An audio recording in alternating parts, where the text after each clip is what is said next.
এটা টপিক লৈছো সেই টপিকটোৰ নাম হ'ব ডেল্টনৰ পৰমাণু তত্ত্ব ডেল্টনছ এটমিক থিওৰি বুলি কয় এতিয়া এই টপিকটো ইম্পৰ্টেন্ট হয় কিয় ইম্পৰ্টেন্ট হয় কাৰণ আমাৰ সিলেবাসত এই টপিকটো পঢ়িব দিছে হৈ গল এতিয়া মই তোমালোকক অলপ বুজাই দিও তাৰ পিছত নেক্সট পেজটোত ইম্পৰ্টেন্ট বস্তু আছে তো তোমালোকে চাবা এতিয়া চোৱা আমাক এই টপিকটোত কি কৈছে জানানে এটা পদাৰ্থক যদি তুমি ভাঙি গৈ থকা এটা সময়ত এনেকুৱা এটা সূক্ষ্ম কণা তুমি পাবা যেটো আৰু তুমি আৰু ভাঙিব নোৱাৰা হবা সেই সূক্ষ্ম কণাটোকে আমি লিউচি পাছ আৰু ডেমোক্ৰিটাছ নামৰ সাইন্টিষ্টজনে কি বুলি নামকৰণ কৰিছিল পৰমাণু বুলি নামকৰণ কৰিছিল হৈ গল পদাৰ্থটো যদি ভাঙি গৈ থকা এটা সময়ত ইয়াক আৰু ভাঙিব নোৱাৰা হ'ব এনেকুৱা সূক্ষ্ম এটা কণা ৰৈ যাব যেটো নেকি তেওঁলোকে কি বুলি কৈছিল পৰমাণু বুলি কৈছিল আৰু একে সময়তে আমাৰ ভাৰতৰ কণাত মুনিয়েও পৰমাণু বুলি কিবা এটা বস্তু আছে বুলি তেওঁলোকে কৈছিল এতিয়া মনত ৰাখিবা এওঁলোকে বিজ্ঞানসন্মতভাৱে হয়তো একো মানে পৰমাণুৰ ধাৰণাটো আগবঢ়োৱা নাছিল কিন্তু এতিয়া আমাৰ প্ৰশ্নটো হ'ব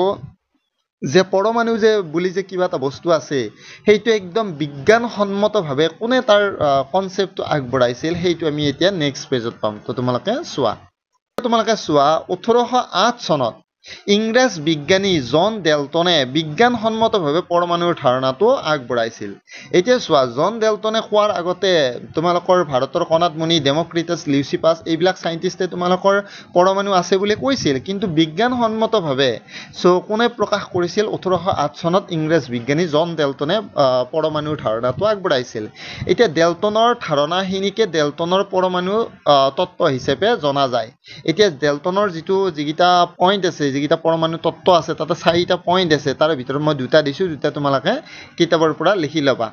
এতিয়া তোমালোকে চোৱা সকলো পদাৰ্থ কিছুমান সূক্ষ্ম কণাৰ সমষ্টি মনত ৰাখিবা এইটো কিন্তু জন ডেল্টনে কোৱা কথা হিন্দি পিছত আকৌ এইখিনিয়ে তোমালোকৰ কিছু পৰিমাণে ভুল বুলি প্ৰমাণিত হৈছে তো সেই কাৰণে তোমালোকে মনত ৰাখিবা এইটো মই কোৱা কথা নহয় জন ডেল্টনে কোৱা কথা হিন্দি আমি পঢ়ি আছো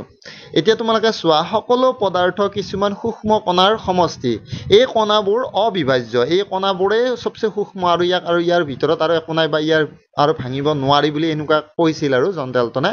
আৰু ইহতক কি বুলি কৈছিল তেওঁ পৰমাণু বুলি কৈছিল হৈ গল জন ডেল্টনৰ দিনত ইলেক্ট্ৰন প্ৰটন নিউটনৰ ইয়াৰ কনসেপ্টটো ভালদৰে অহা নাছিল মনত ৰাখিবা সো নহলে তো পিছত আমি সাব এটমিক পাৰ্টিকল বিলাক আছে বুলি তো পিছত আমি গম পালো যে ইলেক্ট্ৰন প্ৰটন নিউটন পৰমাণুৰ ভিতৰত থাকে সো বাৰু ঠিক আছে এতিয়া চোৱা এটা মৌলৰ সকলোবোৰ পৰমাণুৰ ধৰ্ম একে ইহতৰ ভৰো সমান এইখিনি কথা কোনে কৈছিল জন ডেল্টনে কৈছিল আৰু দুটা